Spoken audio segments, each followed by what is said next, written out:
అనిత, ఇప్పుడు నువ్వు బయటకు వస్తే నువ్వు వ్యక్తివి కాదు, ఒక ఆదర్శానివి. నువ్వు గెలిస్తే నీతో పాటు నిస్సహాయ స్థితిలో ఉన్న ఎంతో మంది గెలిచినట్టు బయటికి రా. ఈ లోకానికి నువ్వెవరని ఇంకోసారి చూపించు. ప్రతిభకి, ఆత్మాభిమానానికి మొహం అవసరం లేదు.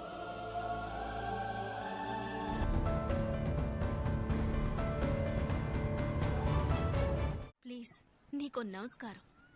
ఏంటే అందంగా ఉన్నానన్న పొగరా? ఈ మొహంతో నువ్వు ఫుట్బాల్ ఎలా ఆడతావో నేను చూస్తానే.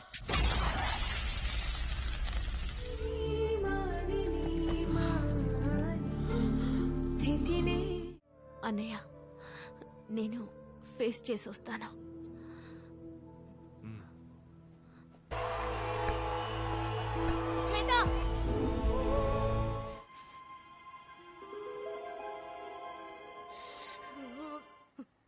ఆడపిల్ల మొహం మీద యాసిడ్ పోసిన నువ్వే ధైర్యంగా మొహం చూపిస్తూ తిరుగుతున్నప్పుడు నేనెందుకు నా మొహాన్ని మూసుకోవాలి? ఫుట్బాల్ ఆట ఎప్పుడైనా చూసావా? నేను చూపిస్తాను, చూడు.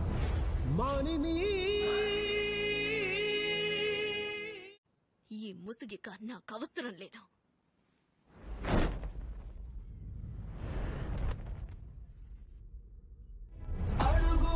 జలిపించు పీడుగులే ఒళ్ళు విరుచుకో.